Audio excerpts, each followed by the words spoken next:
Hi everybody, welcome and thank you so much for joining us for our webinar. I hope you're all keeping safe and sane in these crazy times that we're currently living in. So I'm Jen from Development Promotions and we thought we'd share some of our cruising knowledge with you. So there you go. We're going to go through Cruising 101. So for this, we're going to try and keep it as general as possible, and we're not going to go into too much detail in terms of product knowledge, specific product knowledge. So at the end of this webinar, what we hope to be able to help you out with is that you will be comfortable to offer cruising to your clients, first of all, and also to engage in conversations with your clients about cruising that'll hopefully allow you to close the sale. So the content that we'll be covering in this webinar will be why would you choose a cruise holiday? We'll go through different concepts of life on board. We'll brief through cruising destinations as well as seasons. We'll go through the different types of cruise lines. And of course, the most important thing is putting the right clients on the right cruise. So everything that I'm going to talk about in this webinar is going to be quite general. It's not going to be specific to any cruise line. So we are going to, let's go through. So why cruise? South Africans, I think as general, we like the resort type holiday. And a cruise is basically a floating resort experience. So you have wonderful food, good entertainment, things to do, with the added benefit of also being able to see many different destinations in a short period of time. So your clients get to pack ones, unpack ones, they're comfortable in their cabin, and the ship takes them from one destination, one exciting destination, to the other. Another really great thing about cruising is that there is a different type of cruise line to suit everybody. So do you have a single passenger? We can put them on a cruise. Do you have an older couple? We can put them on a cruise. Do you have a family wanting to travel together? We can put them on a cruise and they'll all have a fabulous time. Another great thing about cruising is great value for money. And a pro for you as a travel professional is that cruises are really easy to plan and book. So for example, if we wanted to do a Western Mediterranean cruise, which would include a stop in Barcelona, Naples, Rome, Florence, Cannes, Palma de Mallorca. If you had to try and plan that whole holiday, a land holiday, you'd have to look at accommodations in each place, transfers from one place to another, where are your clients going to eat, what are they going to do, excursions, whereas on a cruise, all you need to do is find the right cruise for your client, book it, book their flight, and there you go. So life on board, we're going to quickly breeze through some cruising concepts, just more for people who maybe haven't sold a lot of cruises before. In terms of cabins, you get inside, ocean view, balcony cabins, and suites.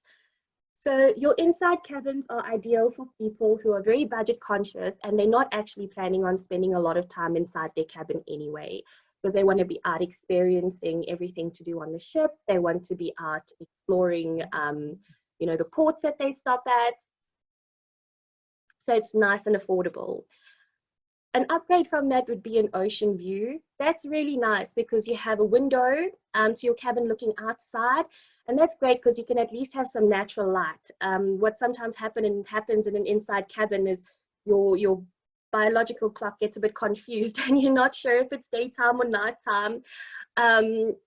After that, you get your balcony cabins, which is great for people who maybe want to spend more time in their cabins. They like to have their own privacy, maybe honeymooners, people who want to, order room service and have breakfast on their balcony.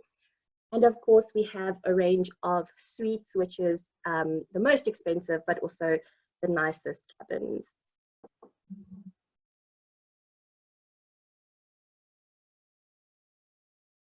Okay, so in terms of onboard spending, how do clients pay for things on board?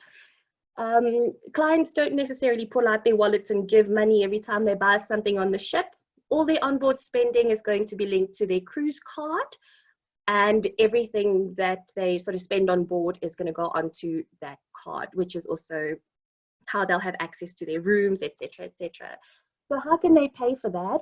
Clients can either put down a cash deposit when they board the ship and they can top up as they go along, or they can link their onboard spending to their credit card, and at the end of the cruise, they'll get a bill, they'll sign it off, and the funds will be taken off their credit card. Port charges. Port charges are compulsory. These are taxes that are imposed by the ports that the cruise lines would stop at. And they'll pass it on to the clients. Gratuities. Gratuities are tips that the cruise line would charge you for staff like housekeeping, the back-end staff on the ship. It's usually calculated per person per day, so as an average, you're looking at about $15 per person per day. You can either prepay it with your cruise fare, or you can go ahead and pay that on board. Specialty dining. So cruise lines generally include meals in your cruise fare. So that'll be meals in their dining rooms. And in fact, on most cruise lines, they include a lot of complimentary dining in a lot of different restaurants. But if you wanted to have a special dinner, maybe a fancy wine pairing dinner, maybe a steakhouse, then you would go to what's called a specialty restaurant on board, and you would have to pay a surcharge to eat there. Beverage packages. So if you go on a cruise line where your drinks are not included, it's generally a very, very good idea to buy a beverage package. If you, for example, have 3 beers a day and you add that up and you're paying in US dollars or euros, it will add up. So it's always a good idea to have a look at what beverage packages the cruise line offers. It doesn't necessarily have to be alcoholic. You can get a soft drinks package, you can get a water package, but it'll depend on, you know, your clients, how much your clients like to drink, really. And then shore excursions. So when the ship docks at the different ports, you have a choice to go out and explore on your own. Or you can go ahead and book a ship organized shore excursion. This is quite convenient if the landmark or the site that you want to see is, for example, a little bit further from the port. If you went out and explored on your own, and say, for example, you got lost and you missed the ship as it, you know, went off, you'd have to find your way to the next port. However, if you're with a ship-sponsored shore excursions, they would transfer you to the place that you wanted to see. You might even get priority entrance, because sometimes these things get really busy, and they'll make sure to bring you back to the ship in time.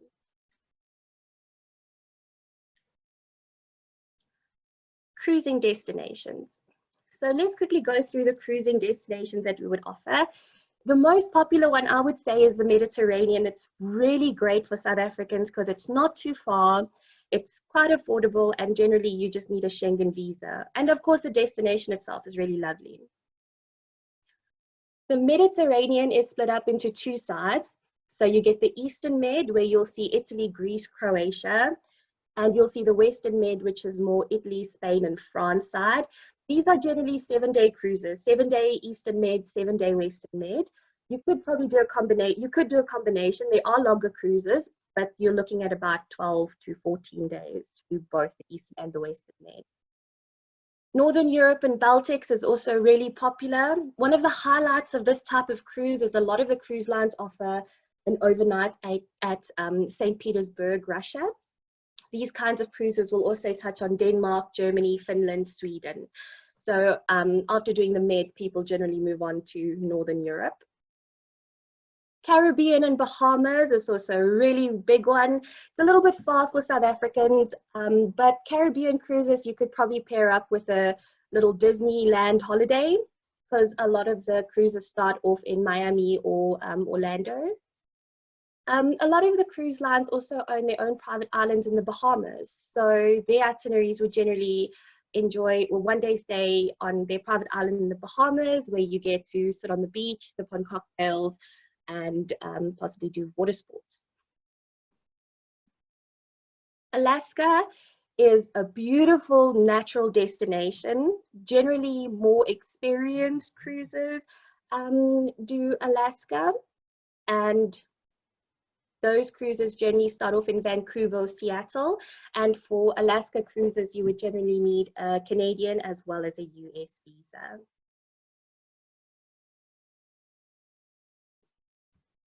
So other cruising destinations that you could go to, obviously you can go all over the world. There are so many destinations. You can do Australia, New Zealand, Asia, Middle East, South America, Panama Canal, and of course some cruise lines also offer world cruises, which generally start off in January, and they can be 60, 90, 180 days. If you sell a world cruise, you'll make a lot of commission. So let's see if we can get some of those in. And of course, there are also some niche cruises. We're not going to go in depth into them now. We can do this in a separate webinar. But of course, you can also do cruising to see the Northern Lights on Hurtigruten. There are also expedition cruises to see Antarctica. You can do river cruising, barging on European canals, and of course, yachting holidays as well. So with cruising seasons, this is the one thing I learned when I first started cruising, is that as a general rule, cruise ships follow the summer sun. So because Mediterranean is one of the most popular destinations, what a lot of cruise lines do is a lot of these ships, they'll position in Europe in the European summer months.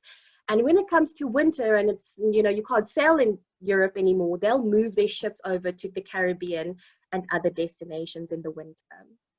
So European summer is June, July school holidays, when it's cold here for us. And the European winter is in December, where it's too cold to sail to Europe because a lot of the things sort of shut down around winter time, and the ships sort of move to different destinations. Just to show you a little map of where the ships generally go. So everything that's purple, that's generally in the quite far north, Northern Europe, Med, Alaska, China and Japan, where it gets really cold in winter. Those are your summer sailing seasons. So you'll find those cruises in between March and October. Caribbean is a year-round destination. It does have its hurricane season in August and September, but otherwise it's really great to sail year-round. And then they'll move when it's winter in Europe, the cruise lines will move their ships over to, for example, the United Arab Emirates, doing Dubai. That's really popular for South Africans. They'll do some Indian Ocean cruises, which is Mauritius and Reunion, those types of destinations. You can, of course, also do South America, which is a beautiful itinerary going from the east of South America to the west or vice versa, sailing around the tip, the Horn there, Ushuaia. Stunning destination. That's a stunning itinerary. You can also do Southeast Asia, which is going to be your Thailand, Vietnam, Indonesia, those destinations, and of course, Australia and New Zealand. So with the different types of cruise lines, I did mention that there are so many different types of cruise lines, and they're all brilliant in their own way, and they all offer something different and something unique. So I think in the travel industry, you might get a little bit sort of overwhelmed by the different types of all the different cruise lines. So what we try to do is we've tried to break them down into categories to make it a little bit easier for us to compare between one type of cruise line to another. So we can look at mass market cruise lines, premium cruise lines, ultra premium cruise lines, and luxury ocean cruising. So as you can imagine, as you move down that list, the cruise lines become a little more exclusive, a little more pricey, and also a little more inclusive as well in terms of what is included in the actual fare. We also have expedition types of cruise lines, river cruising, yachting, barging as well, but we're going to focus on the top 4 for now. So lots of writing. The different types of cruise lines, let's go through the mass market. The mass market cruise lines, the kind of cruise lines I would put in this category are Costa, Royal, and NCL. These are huge cruise ships, and there's a lot on board, and it's suitable for everyone. So you can put families on these ships, couples, singles, groups. There's something for everyone to do. There's a large variety of activities. There's beautiful kids clubs and great kiddies programs, huge Broadway style shows, water slides, you name it, it's on board. In terms of itineraries, they'll do the most popular destinations. Because these ships are massive, taking up to 6,000 people, they'll only really be able to dock at the big ports, which is fine because these are mostly, you know, the bucket list destinations anyway. The itineraries tend to be a little shorter, so 7 days would be the most popular timing, and the itineraries are generally repeated. So if you find an itinerary you like and you can't travel this week, there's a huge chance that you'll be able to do the same thing next. In terms of pricing, generally it is the most affordable, and as a minimum, your accommodation and your meals will be included in your fare. So let's look at premium cruise lines. I would put Celebrity, Princess, and Holland America in this category. As you can see, the ships are a little bit smaller, between 1,500 to 2,500 passengers is the capacity. And this, I would say, is good for less price-sensitive travelers. The itineraries are more specialized. They do tend to be a little bit longer. And the entertainment on board would include upscale shows, a little bit of jazz, cabaret, cooking classes, but there will still be some entertainment for the kids. Pricing is a little more expensive than mass market generally, and also your meals and accommodation will be included in this type of cruise line. Then we move on to ultra premium cruise lines. So you'll have between 500 to 1,500 passengers on board. These are generally much smaller ships, a much more exclusive experience. And in terms of the itineraries, I would say the itineraries are a lot more destination focused. So because the ships are smaller, they can dock at smaller ports and they stay longer in those ports. So you'll find a lot more overnight. You'll find that the itineraries are also a lot more diverse and there's less repetition of itineraries. In terms of the entertainment on board, you'll have your smaller scale shows, you'll have musicians. Often they'll have enrichment activities on board, again, like cooking classes or art classes or Photoshop, you know, photography classes. And this is really good for travelers looking for value and who are more destination focused. They don't want sort of the noise and everything going on. They're happy to have a smaller ship and sort of more quieter destination focused experience. The nice thing about these ultra premium cruise lines is that they're more generously inclusive. They're not quite all inclusive, but more generously inclusive than the other cruise lines before it. So it'll be a little more expensive, but you'll find that specialty dining is included, for example, or some of your drinks are included, or you'll get complimentary Wi-Fi on the ship. So it's just a little more inclusive than the rest. Then we'll move on to luxury cruise lines. They generally also smaller ships, taking between 100 and 800 passengers. And these are really just for your upmarket clients who have a lot of money and they don't want any fuss. They just want everything to be sorted and have a really nice, luxurious holiday. They're looking for all-inclusive value to exotic, upscale locations with unique ports and itineraries. And these luxury cruise lines are generally all-inclusive. So, for example, on Regent Seven Seas, everything is absolutely included. You can have, you can fill your bathtub with champagne if you like, at no extra charge to you. And even your some of your shore excursions are included in your fare.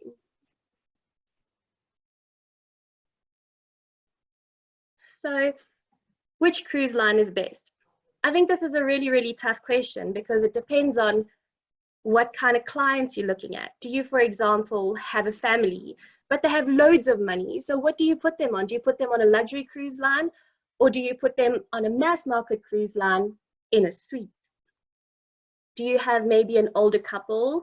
Maybe they don't like being surrounded by a lot of children, or maybe they're trying to see as many places as possible. They're not worried about luxury. They just want to travel they just want to travel as much as they can. Or do you maybe have an upscale honeymooning couple? So the cruise line, if you have a favorite cruise line, please feel free to pop your favorite cruise line in the chat. So the best thing we can do as travel agents and operators is to match the customer to the cruise line best suited to them.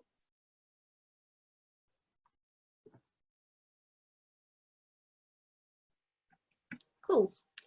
So in terms of tips for selling cruising and questions to ask, this is generally what we look for, you know, at DP.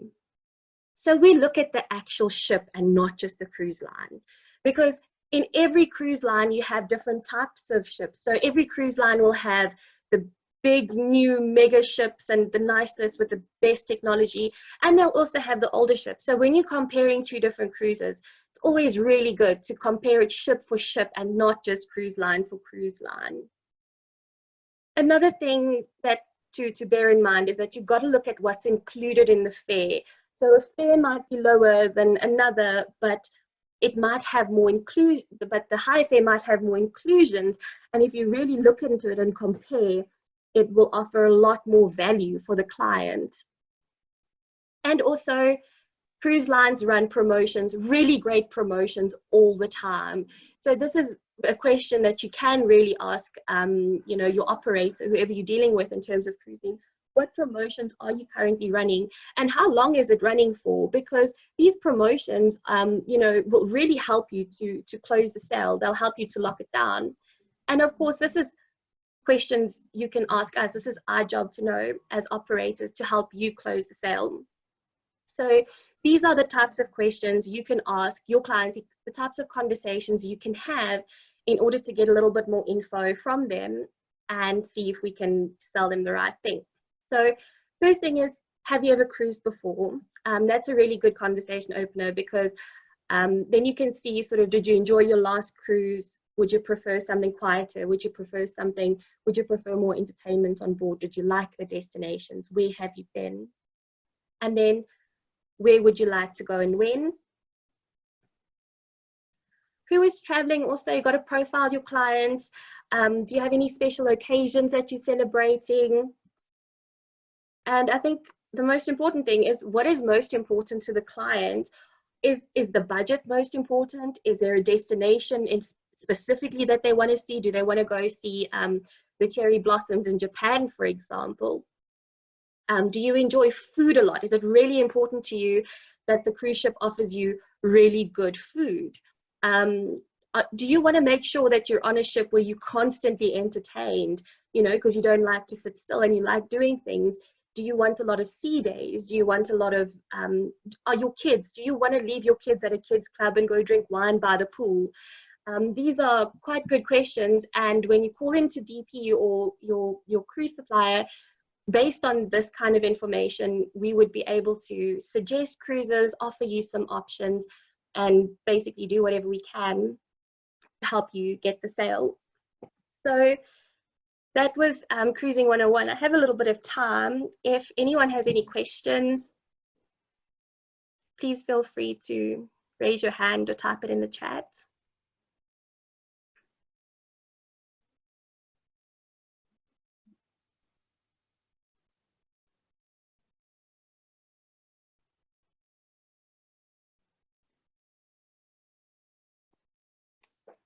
So if you have any cruising inquiries, please call us, email us on inquiries@devprom.co.za, or call us during lockdown. We're available on both of these numbers, actually.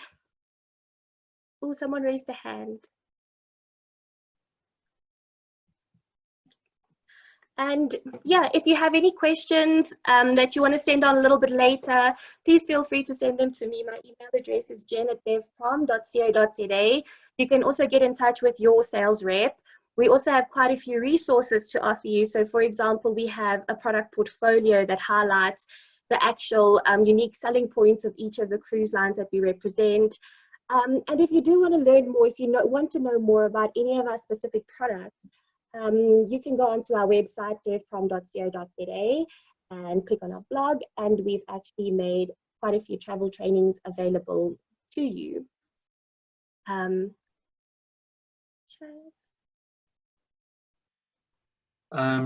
just one question. Yeah. With it's around deposits. What are the estimate deposit percentages? If you can maybe just answer that. Oh, that really depends. I would say anything from $50 per person to 25% of the cruise fare. But it really does depend. And a lot of the cruise lines also offer reduced deposit promotions every now and then. Great, thank you. We've got another question, or just on future trainings. We will be having some more trainings and a bit more in depth, possibly on specific cruise lines later. Like we said, there will be an emailer that goes out tomorrow, just thanking everybody that actually joined our webinar. And in that, there's an opportunity to submit some extra questions where we can also get back to everybody on there. Yeah. Thank you so much for joining us, everybody. Have a wonderful day. And we hope to speak to you soon once everything's back up and running.